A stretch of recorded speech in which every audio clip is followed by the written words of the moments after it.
Hello, and welcome to Another Day, Another Evil. I'm one of your hosts, Georgina, I'm your other host, Melissa. and today we're going to be bringing you an exciting first episode on the Dunblane Massacre, 30 years on from the tragedy. But before we start, how are you doing, Melissa? I'm okay, thank you. The weather's a bit colder and a bit grimmer than it has been. But it's the UK, so what do we expect? How are you Yeah. doing? I'm very well, thank you. I'm feeling refreshed after my 3 hour nap with the dogs. Loving life. Okay, so let's have a look at what's gone on this week, what's happening in the news. Have you got anything for me? Okay, yeah, so I've actually got an update from a case that happened, I believe it was the back end of 2024, and they have just released a digital recreated face of somebody who was found in a reservoir in Wales. I don't know if you've seen it at all. Oh no, I haven't. Yes, I'll give you a quick rundown of everything that I can remember. Please bear with me because my recollection might not be 100% correct and I might get a few details wrong. I've been following the case on the BBC News and I will make sure to link it in the show notes as well. If they've not been following it at all, it's a really kind of scary but interesting in the sense of this digital recreation that's come about. There was a body found in a Wales reservoir. It was found by a lone walker who had spotted a body floating a few meters out in a reservoir in the picturesque Ellen Valley in Powys. I believe it will be pronounced, but again, I am not Welsh. I do not know how to pronounce it. I know you've got a Let, Welsh friend, so hopefully we can maybe get a confirmation on that one. let me text my friend and then we can see what she says. How am I spelling it? So you're spelling it Powyys. Okay, amazing. While you're doing that, I will just carry on giving you a bit of a rundown. So this body, who was found out to be a man, but that's all we know so far. He was wearing nothing but a wetsuit. And so there was no kind of personal effects found. Basically, it had extensive searches, they had divers, they had people, but I believe that they also had helicopters in play and like the aerial view as well. So it was a big search. And Do you think then if it was something that just happened by accident, they'd have found something? you would think so, but Or I that somebody mean, was expecting him there? Like if he was just going diving, you'd expect somebody that you would expect that somebody's been like, oh, didn't turn up, was going diving, hasn't come home. Like, you would yeah. think so. And Did the police suspect foul play? I'm not 100% sure. I would imagine that foul play is maybe suspected, but because they don't know who the man is, I think it's really difficult to make that assumption. Yeah, I Um, suppose. and they've done international appeals. They've really put the work into it, and no loved ones have ever come forward, which brings us kind of to the update that's come into the news now. So, Also, speaking about university, updates, have we got an update from she's your friend? yes, you were right. It is Amazing. Powys. Amazing. Well, thank you so much. Well done with the Welsh pronunciation there. I mean, it could have been anything, being Welsh language. So I'm Gonna glad that say it's they are not known for their easy pronunciation. so I'm glad that it's how it looked. But yes, thank you to your friend Ash. So specialists at Liverpool University have used photographs of the body, the dental records, all different scans that they've done, and they've managed to come up with a digital recreation of this man's face in the hope that people will recognize him. I can't remember how long they'd said that he'd been in the water. So potentially the information that they did have, it was quite difficult to identify him. He might not have even, if it was foul play, anything could have happened. So it might not Yeah. have been obvious, but hopefully this recreation has allowed some more information and people can get some closure on it. I'll make sure that there is a link in the episode for people to go have a look at. Hopefully, we can get some closure for the loved ones of this person. Amazing. Yeah. Do you have anything for me? I don't know if you've seen that they're supposedly currently developing some predator tracking software. Oh, that's interesting. So the idea behind it is obviously to keep women and girls predominantly safe in public spaces. Apparently, there is already some technology out currently that's used in train stations and airports, and it kind of monitors crowds and picks up like odd patterns of behavior in those crowds. Yeah, So the idea is that this technology is going to kind of be more widely spread than just train stations and kind of airports or whatever. The idea is it's going to use lasers and then like complicated maths all the in order algorithms to. that nobody knows about. The idea is that it's going to pick up like odd patterns of behavior so that like if a person is somewhere and then somebody else is lurking or standing in an odd position in relation to them, this will get flagged to like security or like the CCTV that cameras that are on there will get flagged so that they're able to pick this up. Somebody else can then make a judgment about whether this is deemed to be odd or whether this person is just a little bit weird for standing somewhere. They're not actually a threat, they're just flouting social norms, if you like. That is So, yeah. such an interesting one, and hopefully it does get rolled out across the nation, I guess. Do they have any idea when it might be, or do you know anything like that? No, it hasn't said. From kind of the article that I read, it sounds like it's relatively early stages. Obviously, it's in development, but it'll take a while, I guess, to input all the necessary information in order to get that rolled out. But Yeah, I yeah, can imagine that definitely that is a lot. interesting. We'll have to watch this space then, Yes, and keep an eye on that because that's such a good technology to be being developed and hopefully will help. and hopefully, yeah, if it doesn't help actually keep us safe, hopefully it helps with the afterwards, if you Yeah, like. keeping more people safe, Yeah, unfortunately, sometimes there almost has to be a sacrifice. And yeah, if we can keep that to a minimum, as much as I hate saying that because we shouldn't have to be saying it like that, but if we can no, keep the danger to a minimum and it helps catch somebody who has done something awful to somebody, then it's a step in the right direction to begin with. yeah, definitely. So yeah, I will make sure the source, the news article that I read, is shared on our website for Amazing. people to read about that.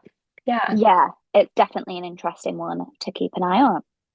I suppose the main thing that we need to discuss is the death of Ian Huntley.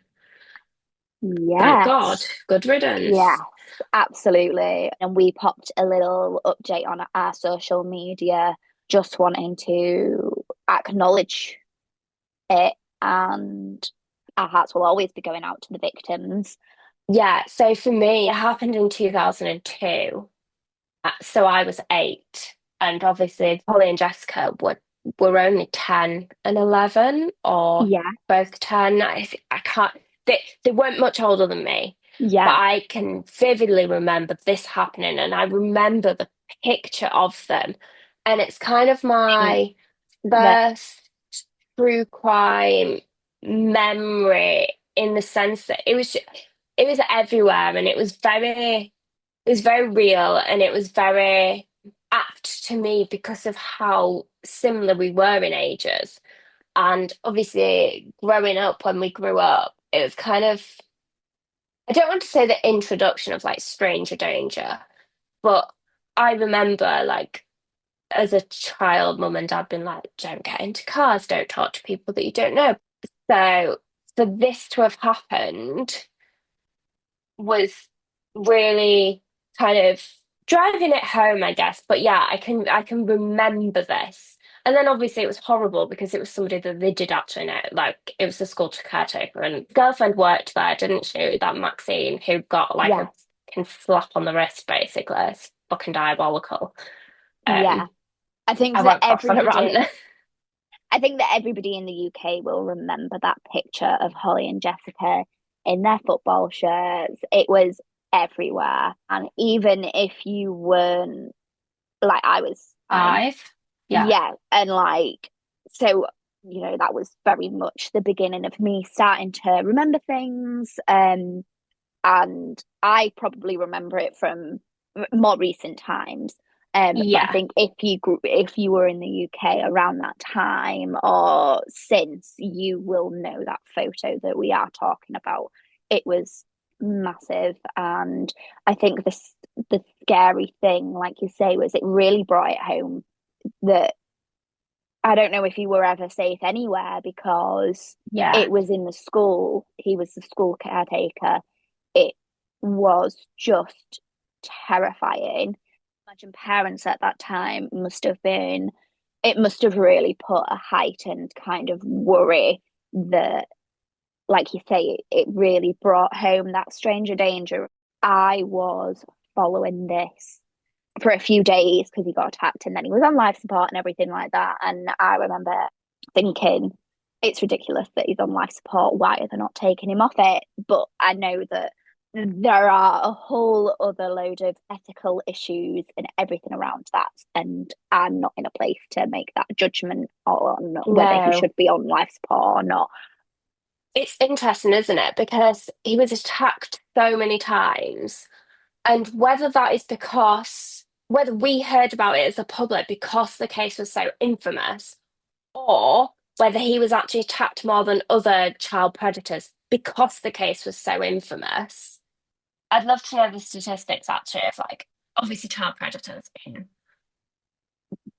prison are like the lowest of the low. And I find the whole hierarchy in prison bizarre. I'd love to know the Yeah. statistics of how often other child predators get attacked who maybe aren't as infamous.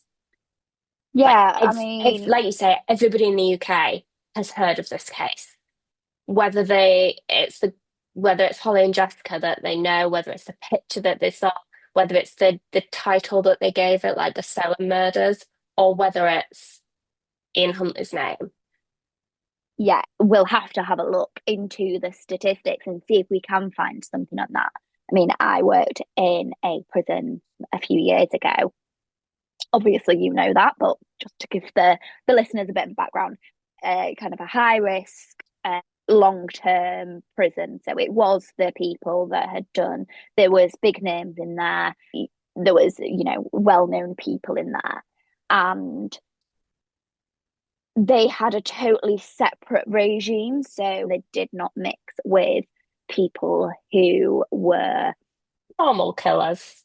yeah, not rapists or child sex offenders or anything, because even in prison, there's a standard, apparently, that you've Yeah. got to make.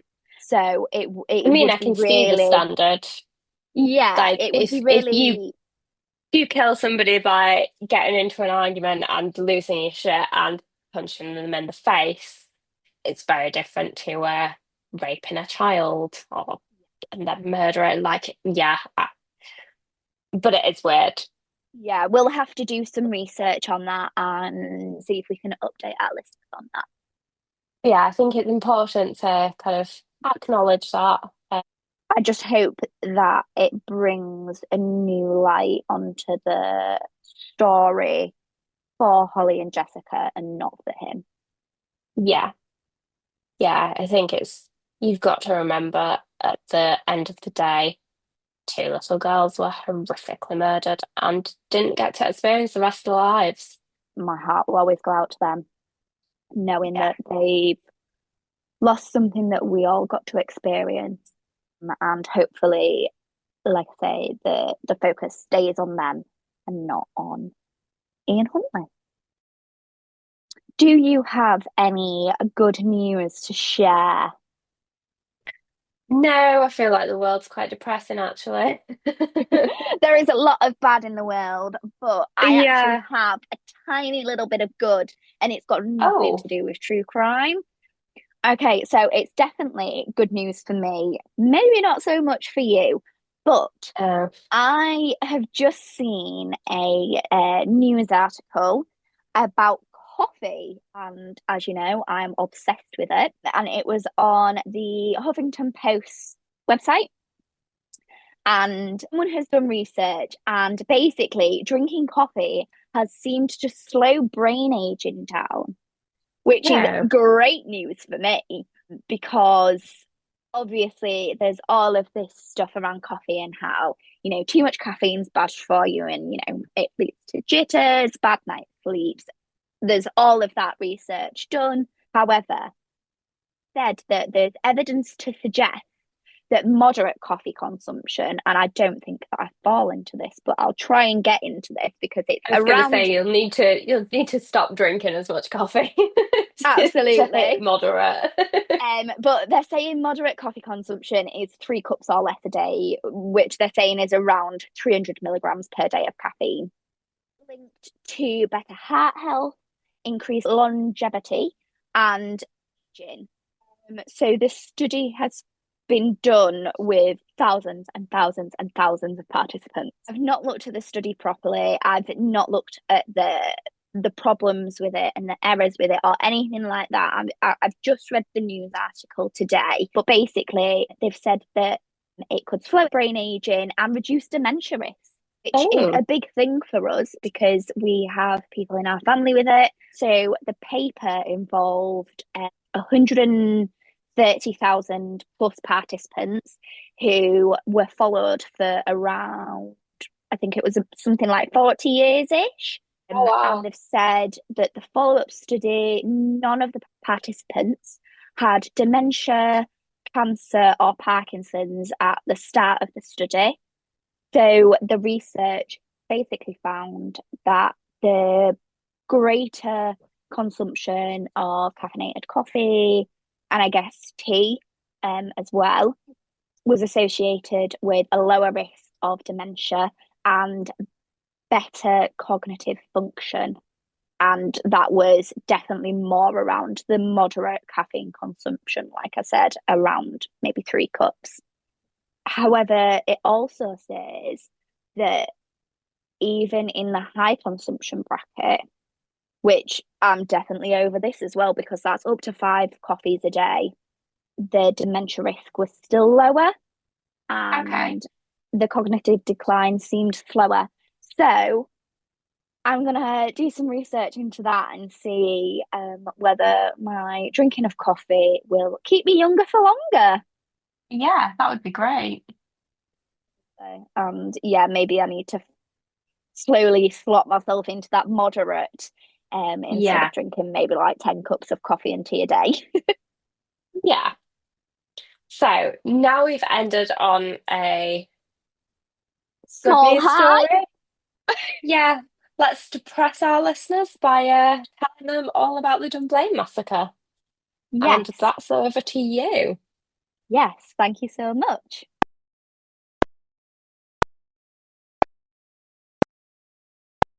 I'd like to start today's episode by noting some shocking statistics around gun violence. In the year ending 2024, in the UK, there were 22 homicides caused by firearms, compared to the USA that had between 24 and 25,000 homicides caused by firearms. In the US, there were 88 school shootings in 2024, whereas there have been no school shootings in the UK since the Dunblane Massacre in 1996. All links to today's episodes can be found in our show notes. Please note there are mentions of violence and violence against children in today's episode. I have kept this to a minimum, but please listen with caution. Today marks the 30th anniversary of the Dunblane Massacre, which remains one of the most devastating acts of violence in modern British history, not only because of its scale, but because of who the victims were. On the 13th of March 1996, 16 young children and their teacher were killed inside a primary school gymnasium in the small town of Dunblane in Scotland. The tragedy shocked the United Kingdom and the wider world, reshaping national conversations about gun control, public safety and the protection of children. At the heart of this tragedy were 5 and 6-year-old children at the Dunblane Primary School. They were at an age defined by innocence, learning to read, making friends, discovering the world. The children's names that would come to symbolise both unimaginable loss and enduring memory. Their teacher, Gwen Meyer, died attempting to shield her students, embodying courage in the face of terror. For the families, the massacre was not a headline or a political debate. It was a sudden erasure of futures. Bedrooms left untouched, birthday presents went unopened, and parents were forced into a reality no family should endure, planning funerals for their children. The grief rippled through Dunblane, a close-knit community where nearly everyone knew each other. Trauma extended beyond the immediate families to classmates, siblings, emergency responders, and residents who struggled to reconcile the violence within the quiet rhythms of their town. Thomas Hamilton, a former shopkeeper and youth group leader, had travelled to Stirling the day before, around 3 p.m, to hire a van in which he travelled to the school the next day. He had also been inquiring about the school's timings, according to a 9-year-old boy at the school, during the inquiry following the incident. The boy stated that on the 7th of March, only a few days before the horrific event, he asked the boy where the gym and the assembly hall was and the timings for the assembly, showing that Hamilton had been premeditating this for a while. On the morning of the 13th of March 1996, Hamilton travelled 7 miles from his home in Stirling and arrived at the school around 9:30 a.m, when he believed the assembly was taking place, which would have held 250 children plus countless more teachers. He cut the telephone wires, presumably thinking he was cutting the school off. However, he only cut the wires for the nearby homes. He then entered Dunblane Primary School, armed with 4 legally owned handguns and hundreds of rounds of ammunition. He made his way to the school gymnasium, where the class was attending physical education. In a matter of minutes, he shot and killed 16 pupils and their teacher, and injured 15 others before turning the gun on himself. It was concluded that Hamilton had arrived at the school with a total of 743 rounds of ammunition, using 105 rounds on his victims and 1 round on himself. Those killed had a total of 58 gunshot wounds. 2 children in the class escaped without injury. Mrs. Major and 15 children were dead in the gym, and a further 1 child died later in hospital. The survivors consisted of the remaining 12 members in the class, 2 other pupils in the school, and 3 teachers. 13 of them had sustained gunshot wounds, of which 6 were very serious, 4 were serious, and 3 were minor. The whole attack occurred within 5 minutes. Luckily, a call to the emergency services was made at 9:43 a.m, with police and ambulances arriving shortly after. All the injured victims had arrived at the Stirling Royal Infirmary by about 11:10 a.m, in which medical teams worked extremely hard on looking after all the patients. Although there was a quick response, it wasn't without its faults, as the police withheld information to parents of the deceased until all of them had been identified, which didn't fall until 1:45 p.m. and was not completed until around 3:30 p.m. Can you imagine being one of the parents at that school? They must have heard that things were going on, like something was going on. It's crazy because when I've been doing the research, within minutes people had heard what was going on and were running to the school, and safe children were coming out. Can you imagine if you were just waiting for your child to walk out and they just never do? Yeah, that must be absolutely horrific. The other week we had an incident at our local primary school, and obviously we don't have kids, but we found out about it. They were like, the school's on lockdown because there's somebody just walking around the school unaccompanied. Turned out it was completely innocent, but the parents just got told that the school's on lockdown and didn't get told anything else. Can you imagine the fear that would instill in you? Absolutely. And absolute babies. So small children. But 96, we'd have only been 2, so these kids were not much well, I'd have been 2. These kids were not much older than what I'd have been. No, they were 5 and 6 year olds, like, just going to school thinking, you know, they were going to go play with their friends and have fun that day, and, you know, they were going to PE, which used to be great. It was so much fun when you were that age, wasn't it? Yeah, of course. They didn't get to ever do that again. Absolutely terrifying. And did you say that, like, basically more than half of the class ended up dying? Yes, yeah. More than half died. And can you imagine being one of those survivors? You'd end up with such survivor guilt, I can only imagine. And you're not even old enough to process it. You're not old enough to understand what's happened. You're not old enough to understand your own feelings about what's happened, apart from just being terrified and then just I can't imagine being an adult and having to deal with that. No, exactly. To be responsible for all the children in a classroom and then having that happen. Everything about it is just absolutely terrifying. And we can only be so thankful that it doesn't happen for us. Yeah. And we will never have this scariness of school shootings. Yeah. Because I think, I'm sure you're going to tell me more about this, but I think lots of reforms were made after this, and the reforms were not, let's give teachers a gun, let's teach them how to get kids to hide under tables, let's not give them bulletproof vests. Absolutely, the reforms did what they needed to do, like you say. I will go into that a little bit later on, but yeah, it wasn't anything to do with how to protect ourselves, it was how to stop it in the beginning. Yeah. In the years before the attack, Hamilton had generated concern with the local community. He had run boys' clubs and youth activities, but faced allegations of inappropriate behaviour and was reportedly known to the police. Although no criminal conviction barred him from firearm ownership, complaints had been made about his conduct. These concerns later became central to the public debate about how he'd been allowed to retain multiple handgun licences. Not sure what's more scary there, about the fact that he was inappropriate in a youth club setting with children, or the fact that he had handguns, or obviously the combined situation there. I know an allegation is not, like, you can't just take an allegation at face value, like some work has to be done, you can't just go around accusing people, but sounds like maybe not too many deep investigations were done into his behaviour. I'd be very concerned as a parent or another adult in this situation, or a child obviously, if you're on the receiving end of whatever these allegations were. Yeah, absolutely. And I think all of the investigation mostly came following like the incident, and by that point it was too late. They couldn't do anything about, you know, going back in time or anything like that, and they did a full inquiry into how to better acknowledge the allegations and kind of communicate between different authorities that were dealing with it, really. Yeah, so now obviously, having been a teacher and having been in that situation, as regards to having every part of your life, you have to maintain professionalism, you have to do this, you have to do that, like the background checks that you go through, like insane.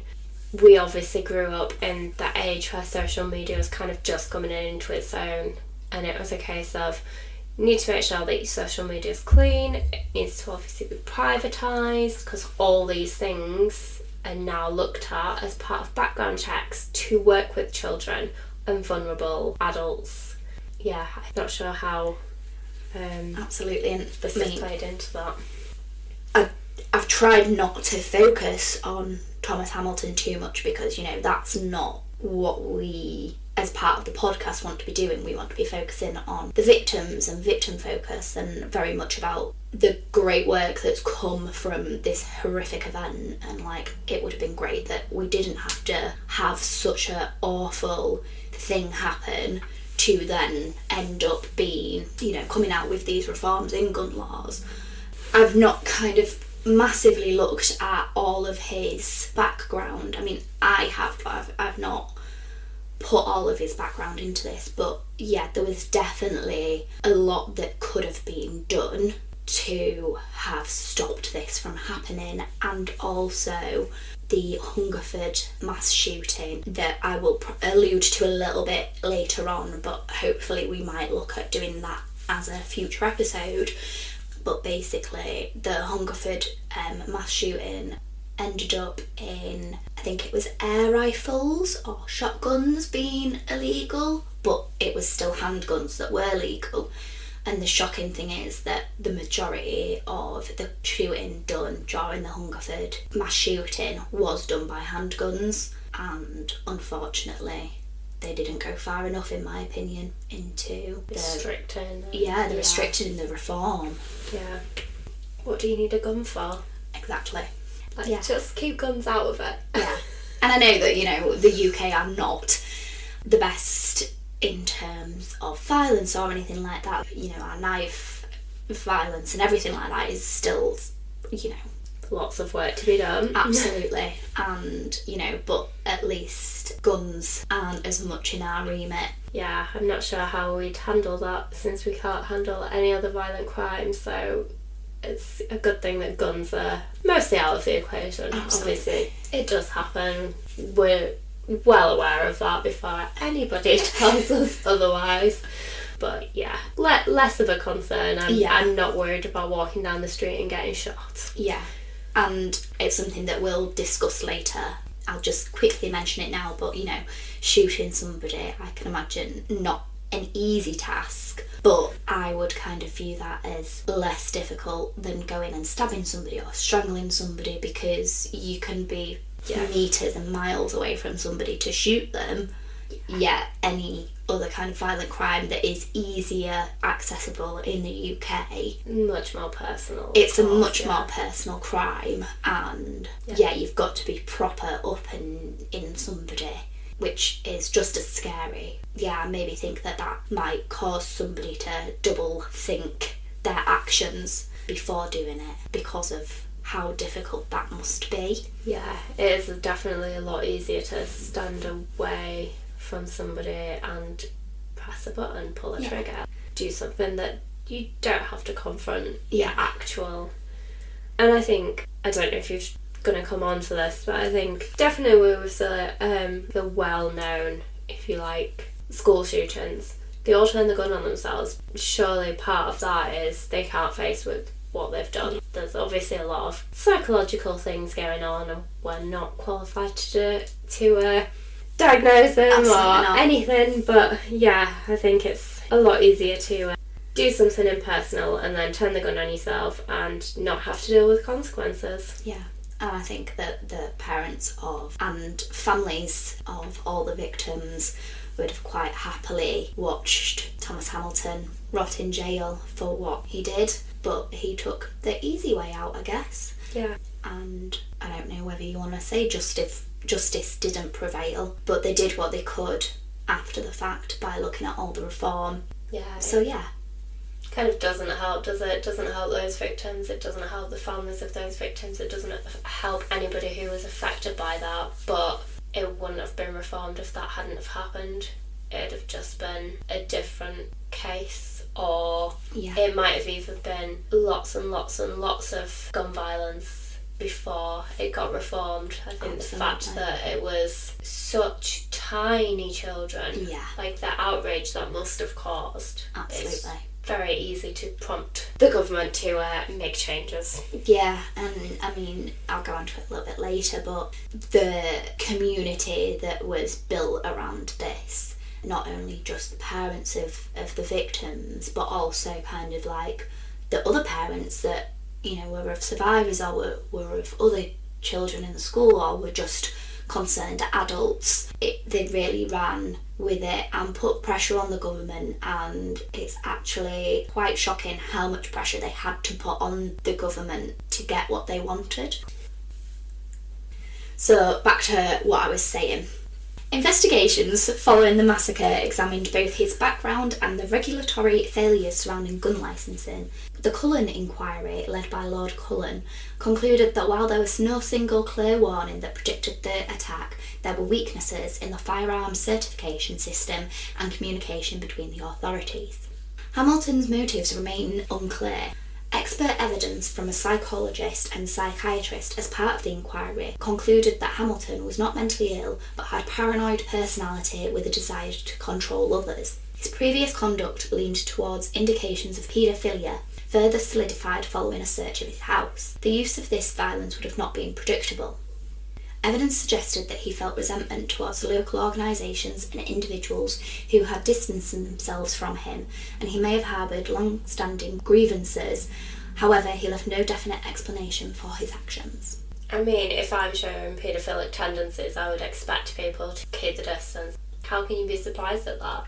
No, absolutely. And what was found in his residence were photos of children not as young as 5 and 6, but still primary age children, were at his during his clubs and things like that. He took them away for weekends and things like that, and it's kind of very much photos focusing on inappropriate areas, even though they were clothed barely, but they did have clothes on.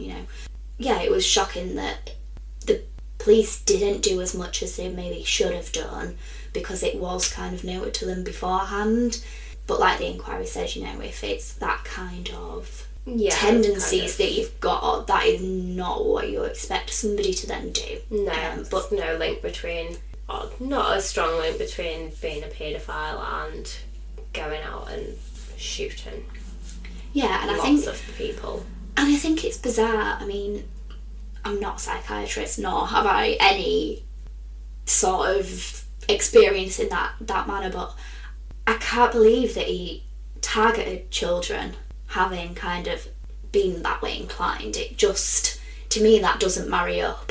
Yeah, you'd feel like you'd be angry at the parents. Yeah, and that's what he was, and I think or the during community, like the outer adult community. Yeah, and during the inquiry, they kind of alluded to the fact that maybe he wanted to hurt the adults, and the best way to do that was going for the kids, and it just baffles me. I can't wrap my head around any of it, and I don't suppose you ever will. And he's not here to kind of go, well, this was my thought process. Not that I think that there was really a thought process in that. No. But it does seem kind of logical though, like to target the adults by targeting the children. That feels like a really targeted, intentional. I mean, obviously it was intentional because he walked into a school with some guns and shot some kids, but there's some really sadistic intentions there, surely. Yeah, and sadistic logic, that's definitely logical. That's a really clear kind of pathway to of logic, whereas I feel like in a lot of cases you're like, I don't understand how that makes that. That make I don't get how A goes to B to C, whereas here it clearly follows. Yeah. But I guess we don't follow it because we're not sadistic, or maybe you are. Who knows? But that's not the logic that we have. But you can follow it. Yeah. Not the route I'd choose, but definitely it's logic. I can understand that logic. Absolutely. But yeah. Interesting. Yeah. Okay, so back to it. So the fact that the weapons that he used were lawfully owned intensified the public outrage. Many people couldn't understand how such firearms could be accessible in a society that had already witnessed gun violence, including the 1987 Hungerford Massacre that I kind of alluded to earlier. In Dunblane's aftermath, the focus shifted firmly to prevention. How could such a tragedy be made impossible to repeat? And the answer came through sweeping legislative change. The first major reform was the Firearms Amendment Act in 1997, introduced under Prime Minister John Major. This law banned most handguns above the .22 calibre in Great Britain and imposed strict regulations on storage and ownership. However, many families of the victims and campaigners felt that the law didn't go far enough. After the general election later that year, the new government, led by Tony Blair, passed a second and more comprehensive reform, so the Firearms Amendment No. 2 Act 1997, which effectively banned private ownership of nearly all handguns in Great Britain. So together, the laws created one of the strictest firearm control regimes in the world. Thousands of handguns were surrendered and destroyed. Crucially, these changes were not abstract political manoeuvres, they were driven by the voices of the grieving families. One of the major things that came from the Dunblane Massacre was the Snowdrop petition, which was organised by local parents and led by Anne Pearson. It gathered more than 750,000 signatures calling for a total handgun ban. It was a movement grounded in loss but aimed at protection, an effort to ensure that no other community would endure what Dunblane had suffered. Aided by the emotion generated by the Dunblane Massacre and the simplicity of the campaign, the media threw their support behind the campaigners. The issue of gun control was not entirely absent from the earlier political agenda, but this tragedy impelled the issue to the centre of the debate. The legacy of the victims lives on in multiple ways. Memorial gardens and annual services honour the children and their teacher. Survivors have spoken out about resilience, remembrance and the importance of safeguarding young lives. Among the surviving pupils was future tennis champion Andy Murray, whose presence at the school that day serves as a reminder of how close tragedy brushed against the lives that would later shape the world in different ways. Wow, I didn't realise that Andy Murray went to that school. Yeah, it's crazy, isn't it? Like, everyone knows who, a large majority of people will know who Andy Murray is. And I imagine there'll be some people that have never heard of the Dunblane Massacre. I mean, I was quite a new one to it. It wasn't something that I've heard much about, and I listen to God knows how many podcasts about true crime, and I'm sure it probably has been in one of them, but it's just mad that you do kind of see how the absolute horrificness of it has kind of shaped the world and in those survivors. Yeah, because I didn't realise how recently, really, like it's in my lifetime that guns have been banned. Yeah, and I can't imagine. Banned in like I know we still have access to them, but banned in the sense that I cannot just walk into a shop and get a gun. Yeah. I have no right to be owning a gun. Like, I cannot do that, and rightly so. Like, I shouldn't do that. That's not okay. No, and like the gun laws, you can have guns if you've got a farm or you're a shooter or anything, but there's strict laws on that have come from this massacre that have kind of really shaped how our lives have unfolded.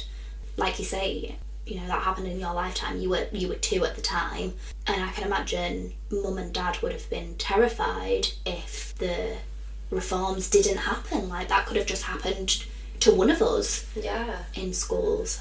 Yeah, because there's a lot less like restrictions as well on who, like, nowadays. I think if you're entering a school, like, as an adult, you go to reception, you have to be checked in, you have to have passes, you've got to either be accompanied by somebody who's DBS checked, or you have to be DBS checked. Like, you're not allowed to just walk into a school. Yeah.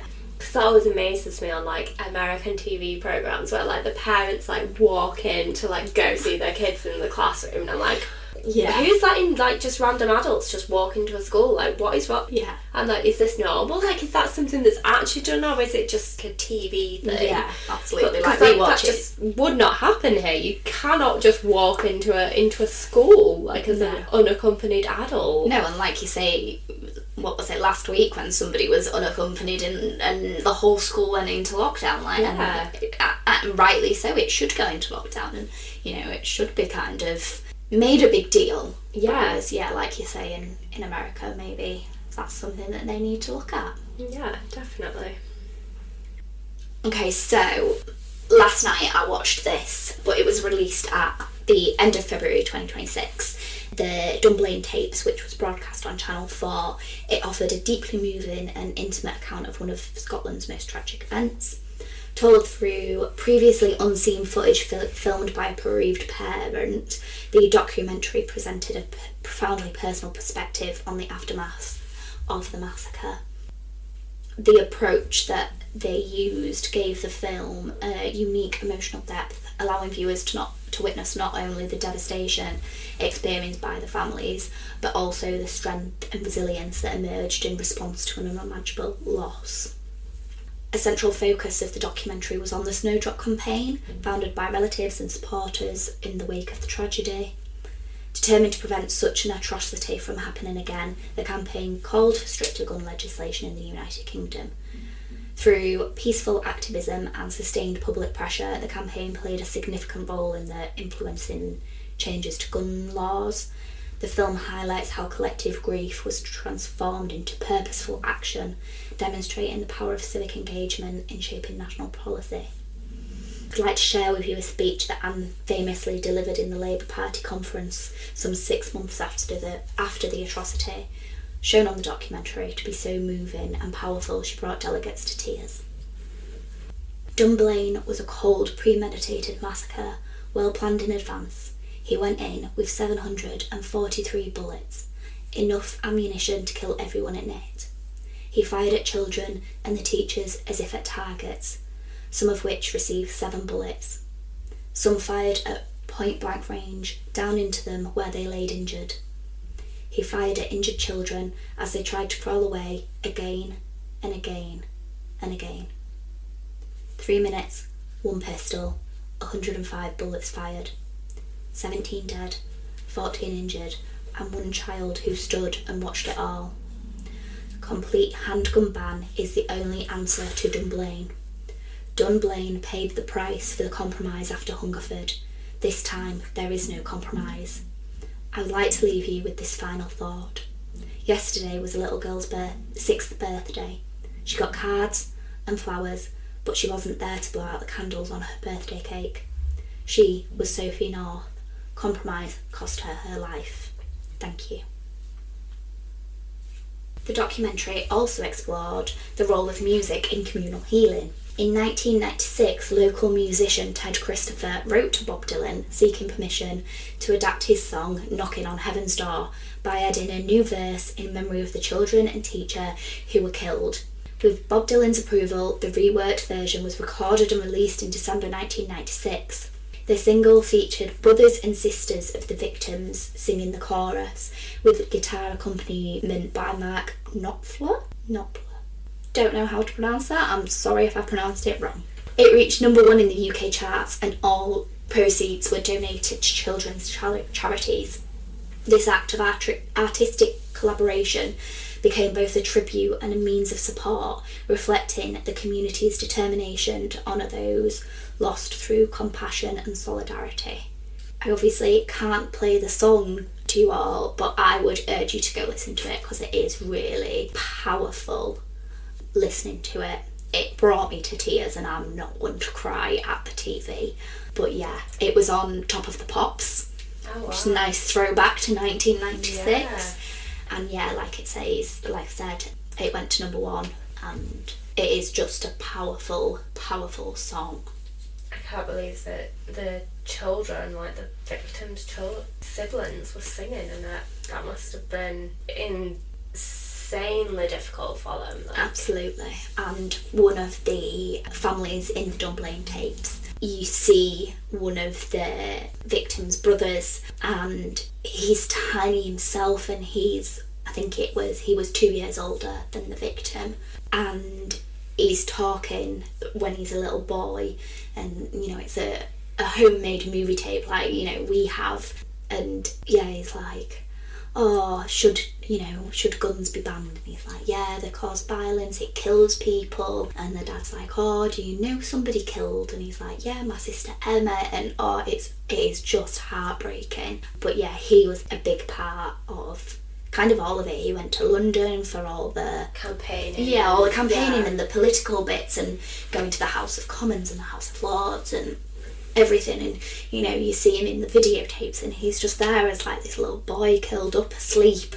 That's not something that a child should be doing. Like, obviously he should in that situation. Yeah. Like, I'm not saying that they were wrong to like have him there. not. Like, the whole situation shouldn't have happened is what I mean. Yes. Like, the situation shouldn't have happened for him to have been forced to grow up in that way. Like, Absolutely. if he was 2 years old, he was 7 or 8. Like, at 7 or 8, like, my biggest worry was, I don't know, what I was going to wear. Yeah, like, what I was going to dress up in. Yeah, like, or whether you were going to be up bag. or whether you were going to be invited to the party that Yeah. was, the next door neighbour's party. Yeah, what birthday presents I was going to get. Yeah, just ridiculous stuff that's so inconsequential. Like, you shouldn't have to think about gun violence. No. Like, that shouldn't be something that even crosses your mind at that Definitely age. not. Overall, the Dunblane tapes serves not only as a remembrance of the tragedy, but also as a testament to resilience, unity, and the enduring impact of collective action.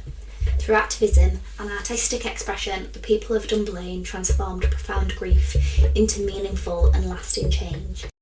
Yet the most powerful legacy lies in prevention. Since the 1997 handgun ban, the United Kingdom has not experienced another mass school shooting of comparable scale. While no law can erase grief or fully guarantee safety, the legislative response to Dunblane reflects a society choosing to prioritise the protection of children over the availability of certain weapons. A victim-focused perspective demands that we remember not just the event, but the individuals, their laughter, their potential, their place in families and friendships. The Dunblane Massacre was assault on childhood itself. The law changes that followed stand as a national acknowledgement of that loss, a commitment that the lives taken in Dunblane would not be forgotten, and that their memory would shape a safer future for generations to come. While the perpetrator's name is historically tied to the event, public memory in Britain has largely focused on the victims and the lasting legal reforms rather than on him. So whilst doing the research, there was a lot of comparables between the UK and US, in which obviously you hear about school shootings nearly daily. However, it seems crazy that the US hasn't done anything more drastic to combat it. Like you said earlier, the teachers should be armed, or the security should be better, but you can quite clearly see from our reform that stricter gun laws does directly reduce gun violence. Yeah. And I think a big argument in kind of like the US of not changing the laws is, guns don't kill people, people kill people, which I do agree with. However, like I said earlier, it's much more difficult to kill somebody when you've got to be centimetres away from them and almost feel the breath on you. Whereas with guns, you can accidentally shoot somebody. Yeah. I think as well, until you fix society to a point where violent people and people who suffer severe mental health issues that then causes like them to act out in like violent ways, or Definitely. doing things that they wouldn't do if they weren't having like a mental health crisis. Until you fix those problems, then guns should be banned. Absolutely. Because it's the people, but the society isn't supporting people. Like, a society isn't, we don't live in a utopic society where nothing bad ever happens and this is in the minority. I think as soon as, if that was the case, then fine, everyone can have a gun. But like you say, it happens by accident. Like, I think, don't quote me on this, it's just kind of stuff that I've heard, like, not done any like severe research into it. No. But like, I think the majority of people who own guns to defend their houses, they die from guns because of accidents. Yeah. Like, because of this, that and the other. Like, kids picking up guns. Yeah, like, I know. And just I mean, finding them. in our society, you are more likely to be stabbed if you carry a knife yourself, and it kind of directly compares to the guns in America or other societies that we're not in. Yeah, I think like you say, if you're carrying the knife, if you're carrying the gun, you're inciting violence. Yeah. Like, how am I meant to know that you're not intending to shoot me first? Yeah.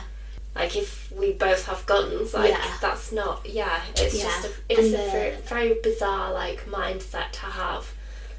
Yeah, I mean, the whole, like, going a bit more into, like, law and stuff, but, like, the whole thing with, like, self-defence is you can use force that is reasonable to kind of the threat, and if that's a gun, then, you know, that's, you're inciting that. Yeah. You're almost allowing that to be used. Yeah. I think it's like, you know, I always say, you know, don't keep anything next to your bed because that's classed as, it wouldn't be self-defence if you had like a steel bat or whatever by the side of your bed. It's not self-defence then because you're preempting it.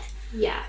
Like, I've had this conversation with my partner and, like, you know, like, I'm not saying you're wrong. Like, yeah, if somebody broke into our house and you beat them up, want you to? Yeah, but legally, it's questionable. It is, yeah, like, pick up a book off of the bookshelf, that's perfectly fine. It could be the heaviest book that you've got, but because once you start using an actual weapon, I guess. Because then you run the risk of ending up with, is it in Florida they have the stand your ground defence? Yeah, I think it's that's really easy to, like, if a postman or somebody, like, knocks on my door, I can just shoot them because they're on my property. Like, it's definitely a very, very grey area. Yeah, and I guess, I mean, we don't know the laws in America, and I've definitely not looked into them, but hopefully they are a bit more stricter than that, and there's a lot of different things amongst the stand your ground defence.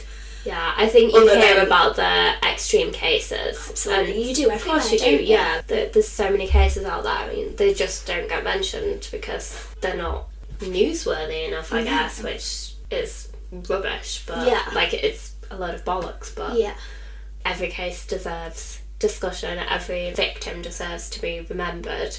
But then, if you're wanting to sell newspapers, or if you're wanting to generate interest onto your news website, like, it's...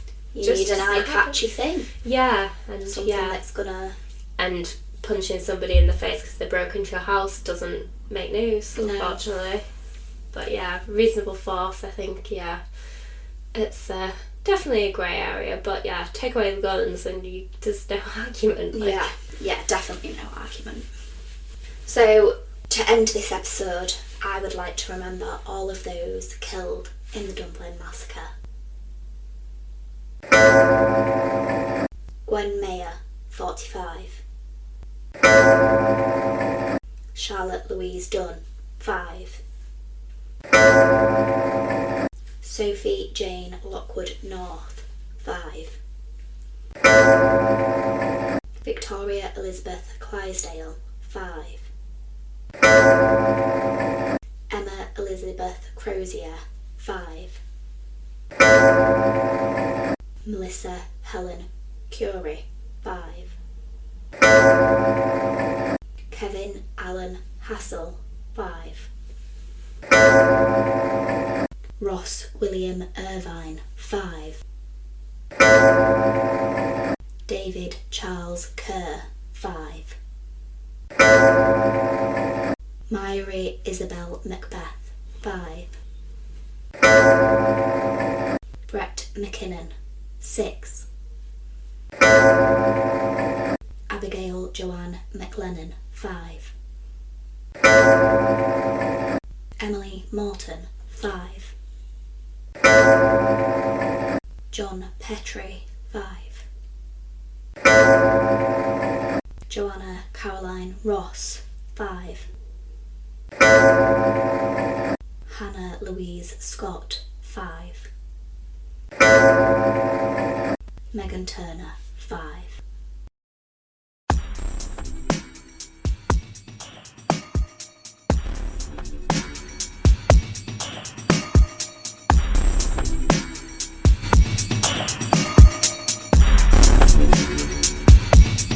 Thank you for listening to Another Day, Another Evil.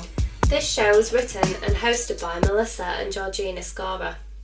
All of our sources can be found in the show notes. Stay safe. Goodbye.